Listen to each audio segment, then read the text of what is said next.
दीपकपुर नाम के गांव में दुर्गा नाम की एक औरत अपनी बेटी दीपा और पति रमेश के साथ रहती थी। उसके पति ने कई सारी गाय पाल रखी थी, जिसका दूध बेचकर उनका घर चलता था। उनको किसी प्रकार की कोई दिक्कत परेशानी नहीं थी। पर हाँ, रमेश की पत्नी दुर्गा बहुत ही कंजूस स्वभाव की थी। वो कभी भी किसी को भी जरा सी दूध की बूंद भी मुफ्त में नहीं देती थी। एक दिन वो अपनी बेटी से कहती है, अरे दीपा बेटी, तेरे बाबा को हर रोज 2 बार गैलन लेकर दूध लेकर जाना पड़ता है। वो बहुत थक जाते हैं। अगर तू उनकी कुछ मदद कर दिया करे तो उनकी थोड़ी परेशानी कम हो जाएगी। ठीक है माँ, मैं कल से 1 गैलन दूध लेकर बेचने चली जाया करूँगी। हाँ, यही सही रहेगा। वैसे बेटी, पैसों का थोड़ा ध्यान रखना, पैसों में कोई गड़बड़ी न हो पाए। अगले दिन से दीपा 1 गैलन दूध लेकर गाँव में बेचने जाने लगी और दूध बेचकर जो पैसे उसे मिले वो उसने अपनी माँ के हाथ में लाकर रख दिए। अब वो हर रोज ऐसे ही दूध बेचने जाने लगी। इससे उसके बाबा का काम भी आधा हो गया।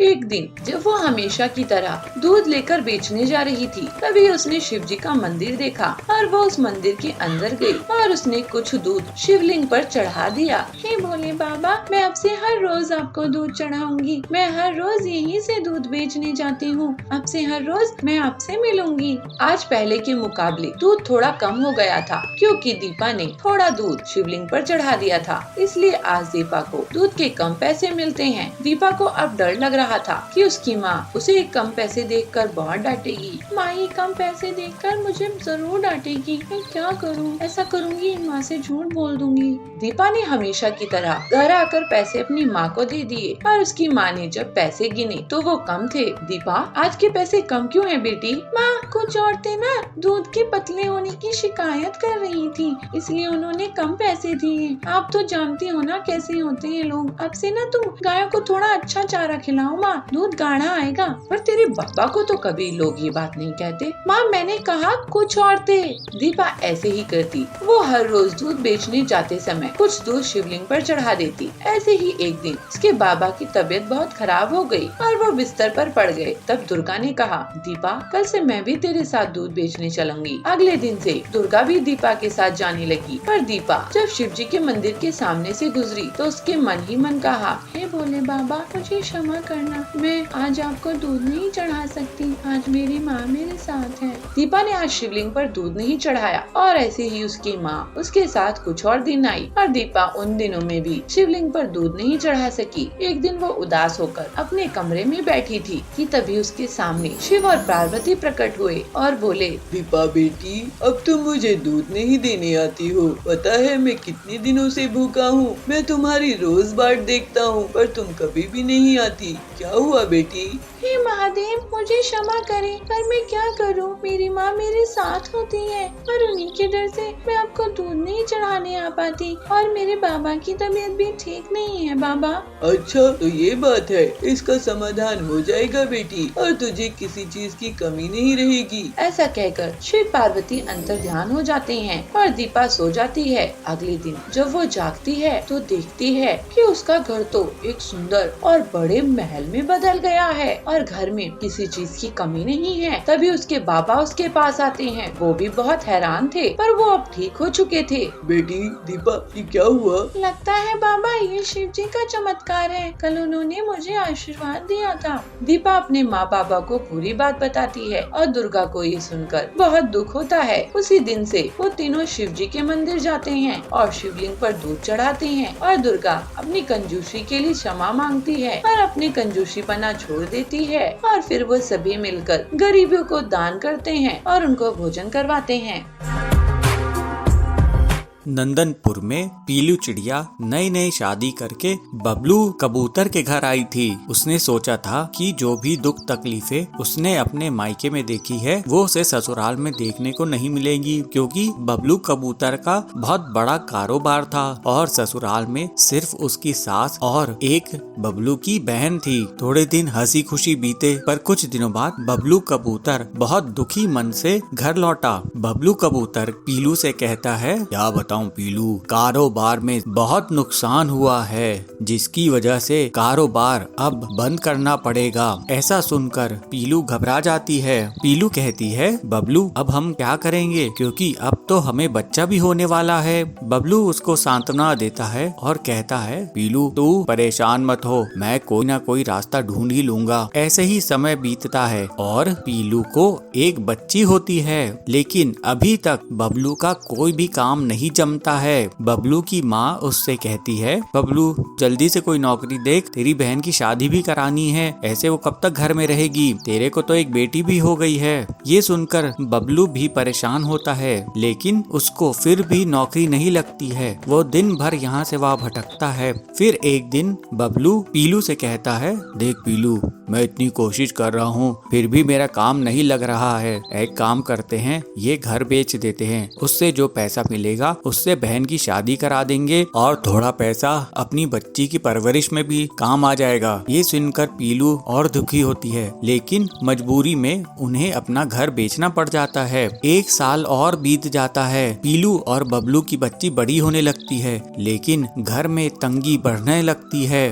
अब माँ की तबीयत भी खराब रहने लगी थी। पीलू बबलू से कहती है, बबलू तुम कहो तो मैं कुछ काम करूं, ऐसे घर कैसे चलेगा, माँ की तबीयत खराब है, हमारा घर बिक गया और बच्ची भी बड़ी हो रही है, अब क्या करेंगे। बबलू भी गुस्से में आ जाता है और कहता है, पीलू तू मुझे बार बार क्या ताना देती रहती है, दिन रात मैं नौकरी ढूंढ रहा हूँ, लेकिन कोई मुझे काम ही नहीं दे रहा है, मैं क्या करूँ। ऐसा सुनकर बबलू की माँ पीलू से कहती है, बेटा हमारे यहाँ लड़कियाँ काम नहीं करती हैं। पीलू मन मार के रह जाती है। एक दिन दोपहर में बहुत गर्मी थी। बबलू नौकरी की तलाश में यहाँ वहाँ उड़ रहा था, तभी उसे जोर से चक्कर आ जाता है और वो जमीन पर बहुत जोर से गिरता है। बबलू के हाथ पांव टूट जाते हैं। पीलू पर मुसीबत का और बड़ा पहाड़ टूट पड़ता है। पीलू अब अपनी सास से कहती है, माँ जी अब तो मुझे कुछ न कुछ काम करना ही पड़ेगा, इनकी हालत देखिए, आपकी तबीयत भी खराब है और हमारी बेटी को भी तो अच्छा जीवन देना है कि नहीं। बबलू की माँ कहती है, बेटा तू सही कह रही है, लेकिन अपने पास पैसे नहीं है, तू क्या काम करेगी। पीलू कहती है, माँ जी कोई न कोई रास्ता जरूर निकल आएगा, मैं कोशिश तो करूँ कम से कम। और पीलू काम की तलाश में जंगल में यहाँ वहाँ भटकने लगती है और उसको एक चिड़ा मिलता है। वो चिड़ा है गोलू। गोलू चिड़ा पीलू का बचपन का एक दोस्त था, जिसको पीलू अपना भाई मानती थी। गोलू भी उसे अपनी छोटी बहन की तरह मानता था। गोलू पीलू को देखकर कहता है, पीलू अरे कहाँ भटक रही हो। पीलू कहती है, अरे गोलू भैया आप, मैं तो नौकरी की तलाश में यहाँ वहाँ भटक रही थी। गोलू पीलू से उसके हाल चाल पूछता है। पीलू अपने दुख भरी बात बताती है कि कैसे उसके पति के हाथ पांव टूट गए, कैसे उनका घर बिक गया और आज उनके घर में खाने के लिए भी अनाज नहीं है। ये सुनकर गोलू बहुत दुखी होता है। वो कहता है, पीलू तू फिक्र मत कर, मैं तेरी मदद करूँगा। वो उसे अपनी दुकान की तरफ लेके जाता है और पीलू को सोने के, चांदी के और दूसरे गहने से जड़े हुए चूड़ियाँ दिखाता है और कहता है, देख पीलू ये चूड़ियाँ तू मुझसे लेके जा और बेचने लग, इसका मुनाफे का हिस्सा तू भी रखना, इससे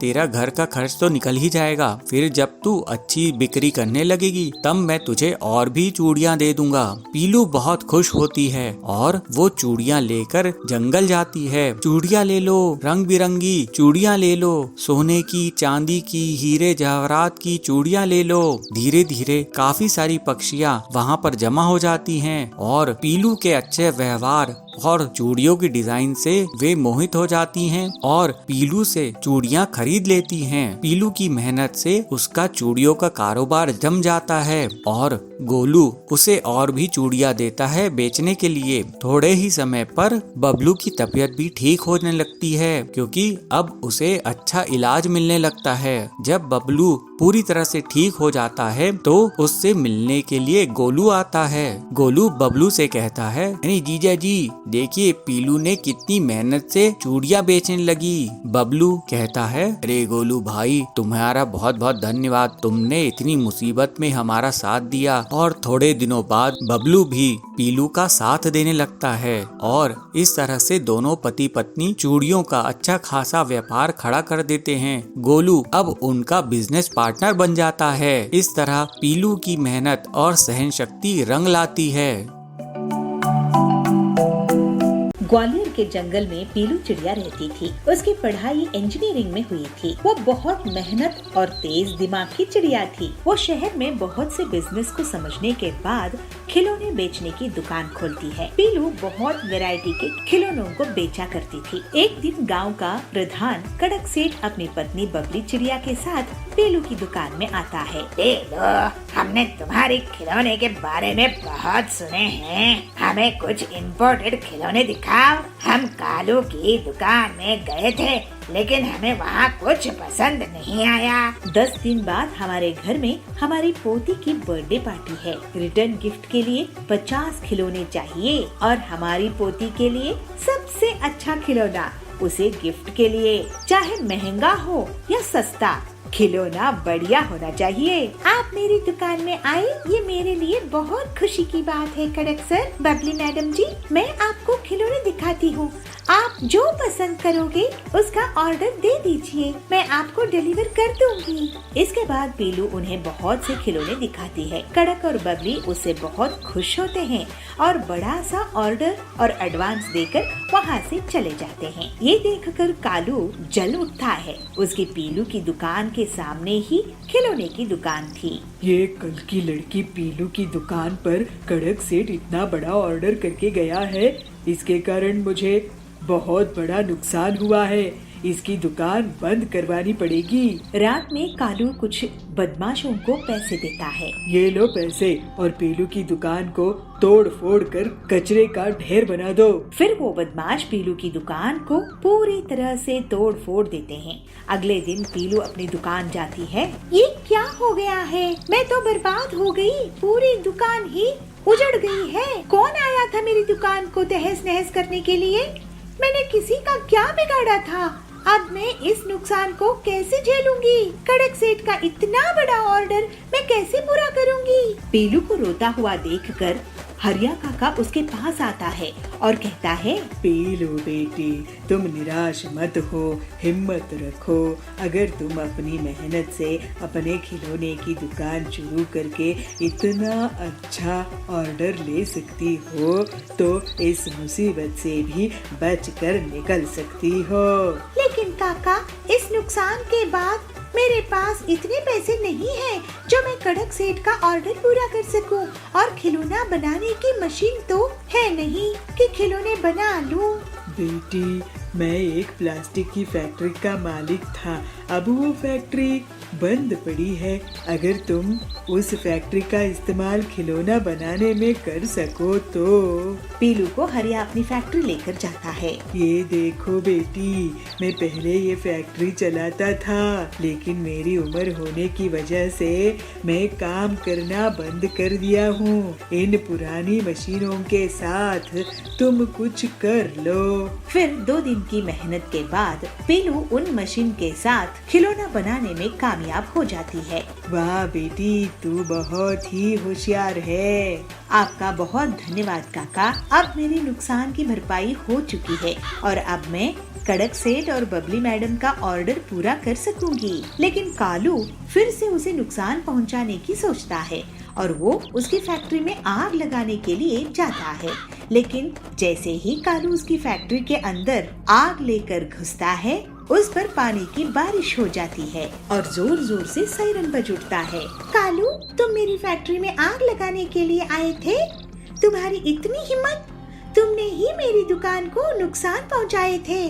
कालू वहाँ से भागने की कोशिश करता है, लेकिन तभी कड़क सेठ के आदमी उसको पकड़कर पुलिस में दे देते हैं। कड़क सेठ अपनी पोती के खिलौने की सिक्योरिटी के लिए गार्ड्स लाए थे कि अब कोई फिर से मेरी दुकान में हमला करके खिलौनों को नुकसान न पहुंचा पाए। इस तरह से पीलू खिलौनों की मशीन के साथ अपना ऑर्डर पूरा करने में कामयाब होती है। पीलू खिलौनों की मशीन से खुद से खिलौने बनाने लगती है। पीलू का बहुत जल्द बहुत नाम हो जाता है और बहुत फायदा होता है। हरिया काका, आपका बहुत धन्यवाद। मैं अपने कारोबार में बहुत तरक्की कर रही हूँ। बेटी, ये तेरी मेहनत का नतीजा है। और फिर पीलू की एक बहुत बड़ी फैक्ट्री हो गई। पीलू अब हंसी खुशी रहने लगी।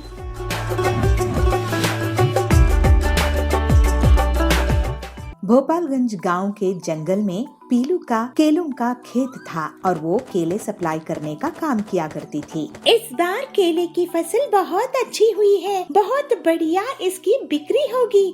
मुझे तो 2 ट्रक और खरीदने पड़ेंगे और तो और खेत की रखवाली के लिए भी नया चौकीदार लगेगा। उसके पास हरिया काका चौकीदारी करता था। हरिया काका की उम्र हो चुकी थी। हरिया, तुमने मेरे लिए बहुत साल काम किया है। तुम बहुत ईमानदार हो, लेकिन अब तुम्हारी उम्र हो चुकी है, इसलिए अब तुम चौकीदारी का नौकरी के लायक नहीं रहे। अब तुम घर में ही आराम करो। मैं नया चौकीदार रख लूंगी। अरे पीलू मैडम, नया क्यों? मेरा लड़का बंटी है ना, उसको आप चौकीदार बना लो। पर आप तो कहते थे कि वो मोबाइल में ही खेल खेलता रहता है। हाँ, कुछ काम करेगा तो मोबाइल भी छूट जाएगी। फिर पीलू तैयार हो जाती है और हरिया घर आकर अपने बेटे से मिलवाता है। बंटी अभी भी फोन में ही खेल खेल रहा था। अरे नालायक, दिन भर फोन में ही घुसा रहता है। मेरी बात सुन, मैं अब नौकरी से निकाला गया हूँ और तुझे चौकीदार की नौकरी में लगाया हूँ, पीलू मैडम के केले के खेत में। अरे पिताजी, मैं चौकीदारी नहीं कर सकता, मुझे गेम खेलना है। तुझे अब से मोबाइल रिचार्ज के पैसे नहीं मिलेंगे। खुद कमा और खुद रिचार्ज करना। एक तू है, इतना बड़ा हो गया है और मोबाइल गेम खेलता रहता है, और एक पीलू मैडम है जो इतनी कम उम्र में पूरा कारोबार संभाल के रखी हुई है। अरे पिताजी, ताने मारना बंद करो, मैं नौकरी कर लूँगा। फिर बंटी पीलू के खेत में जाता है। सुनो, तुम्हें पूरे खेत की निगरानी करनी है, एक भी केला चोरी ना होने पाए। और हाँ, तुम जब ड्यूटी पर रहोगे उतने समय तक मोबाइल फोन का उपयोग नहीं करना है। कोई भी गलती हुई तो तुम्हारी खैर नहीं। बंटी हाँ में हाँ मिलाता है और ड्यूटी करने लगता है, लेकिन जल्द ही बोर हो जाता है। अरे ये कैसी बोरिंग नौकरी है, केले ही तो है, कोई 1-2 ले गया तो क्या। मेरे सारे दोस्त ऑनलाइन मोबाइल में गेम खेल रहे हैं और मैं यहाँ बैठा हूँ। एक काम करता हूँ, मैं केले में ही मोबाइल डाल देता हूँ, मैडम को पता नहीं चलेगा और मैं केले में गेम खेला करूँगा। ऐसे ही एक दिन पीलू उसे देखती है। अरे तुम हर समय ये केला क्यों देखते रहते हो? तुम्हें केले के खेत की निगरानी करनी है, केले की नहीं। अब वो मैडम, ये केला मुझे मेरी ड्यूटी याद दिलाता है। पीलू ये सुनकर खुश हो जाती है और इसका फायदा उठाकर बंटी गेम खेलता रहता है और उसके पीछे से चोर केले चुरा कर ले जाते थे। एक दिन अचानक से पीलू उसको केले से बात करते हुए देखती है। ये पागल हो गया है क्या? केले से बात कर रहा है। लगता है इसने केले में मोबाइल छुपा कर रखा हुआ है और मुझे बेवकूफ बना रहा है। अरे दोस्त, मैं यहाँ मजे से केले में मोबाइल छुपाया हुआ हूँ और कुछ केले चोरी भी हो गए तो किसको पता चलता है। पीलू तुरंत जाकर बंटी को पकड़ लेती है और उसे केला फोन छीन लेती है। तुम्हारी ये हिम्मत कि तुम केले में फोन लगाकर बकवास कर रहे हो। अब तुम यहाँ खेती करोगे और जितने केले चोरी हुए हैं उतने पेड़ उगाकर मेरे नुकसान की भरपाई करोगे। उसके बाद ही तुम्हें तुम्हारा फोन मिलेगा। पीलू मैडम, मुझे माफ कर दो। मेरी पिताजी इतने ईमानदार थे और मैं नालायक निकला अब से मैं पूरी ईमानदारी से काम करूँगा। ये सुनकर बंटी शर्मिंदा हो जाता है। वो पीलू से माफी मांगता है और ईमानदारी से खेती करता है और पीलू को जो नुकसान हुआ था उसकी भरपाई करता है। फिर पीलू को उसकी फसल से फायदा होता है और बंटी को ईमानदारी का सबक मिलता है। बबलू रहता था। वो हर रोज हलवाई के यहाँ से गणेश जी के लिए लड्डू खरीदता था। हरिया काका 2 लड्डू पैक कर दो। ये ले बबलू 2 लड्डू। लेकिन तुम हर रोज सिर्फ 2 लड्डू ही क्यों भोग में लगाते हो गणेश जी को? कभी 1 किलो भी लगाया करो। मैं गरीब हूँ काका, मेरे पास इतने ही पैसे होते हैं कि मैं 2 लड्डू भोग लगा सकूं। और वैसे भी गणेश जी को तो मिठाई के वजन से मतलब नहीं रहता, उन्हें तो भक्त की साफ भावनाओं से मतलब रहता है। सही कह रहे हो। ऐसा ही बबलू हर दिन अपनी मजदूरी से वापस आकर गणेश जी को 2 लड्डू का भोग लगा देता था। लेकिन एक दिन जब बबलू काम पर जा रहा था तो कड़क सेठ आता है। सुनो मजदूर भाइयों, आप सब ने बहुत मेहनत की है, लेकिन अब मुझे पंचायत से पैसे नहीं मिल रहे हैं कि मैं आप लोगों को पैसे दे सकूं। इसलिए अब जब मुझे पैसे मिल जाएंगे तब मैं आप लोगों से फिर से काम करवाना शुरू कर दूंगा। लेकिन कड़क सेठ, ऐसे तो हम भूखे मर जाएंगे और मेरे पास पैसे नहीं रहेंगे तो मैं गणेश जी के लिए लड्डू भी नहीं खरीद पाऊंगा। बबलू, तुम कहीं और काम देख लो। तुम होनहार हो, तुम्हें काम मिल जाएगा। लेकिन अभी मैं तुम्हें ना तो काम दे सकता हूँ और ना ही पैसे। दुखी होकर बबलू वहाँ से चला जाता है। वो कुछ दिनों तक जैसे तैसे गणेश जी को भोग में लड्डू लगाता रहता है। फिर 2 लड्डू से 1 लड्डू भी वो लगाने शुरू कर देता है। लेकिन एक दिन उसके पास बिल्कुल भी पैसे नहीं रहते। वो हरिया हलवाई के पास जाता है। मुझे आप उधार में लड्डू दे सकते हैं हरिया काका? तो हरिया कहता है, देखो बबलू, एक बार दे सकता हूँ, लेकिन हर रोज नहीं। मुझे भी तो दुकान चलानी है ना। ये सुनकर बबलू दुखी मन से मंदिर जाता है। हे गणेश जी, अब मेरे पास बिल्कुल भी पैसे नहीं है, मुझे क्षमा कर दीजिए। मैं आपको आज भोग नहीं लगा पाऊंगा। मैं कोई न कोई काम ढूंढ रहा हूँ, लेकिन कोई भी मुझे काम नहीं दे रहे हैं। भगवान, जब मुझे काम मिल जाएगा तब मैं आपको लड्डू जरूर लगाऊंगा। मुझे माफ कीजिए भगवान। फिर बबलू घर जाकर सो जाता है। उसी रात को एक छोटा बच्चा हलवाई के यहाँ पहुँचता है। हरिया हलवाई जी, मुझे 4 लड्डू दीजिए। उसके बदले में मैं आपको हाथ में पहनने के लिए सोने के कड़े देता हूँ। तो हरिया कहता है, अरे बेटा, लड्डू के बदले सोने के कड़े? ठीक है, मैं तुझे लड्डू दे देता हूँ, ये ले। और फिर वो बच्चा बबलू के पास जाता है। सोते हुए बबलू के बगल में लड्डू रख देता है। अरे, ये सुबह सुबह लड्डू कहाँ से आए? इसमें से तो बहुत सुंदर खुशबू आ रही है। वो तुरंत जाकर गणेश जी को लड्डू का भोग लगा देता है। लेकिन ये भी देखता है कि अरे, गणेश जी के हाथ में ये कड़ा गायब है। हरिया कहता है, अरे ये क्या देखो बबलू, कहीं ये कड़ा तो नहीं है ना?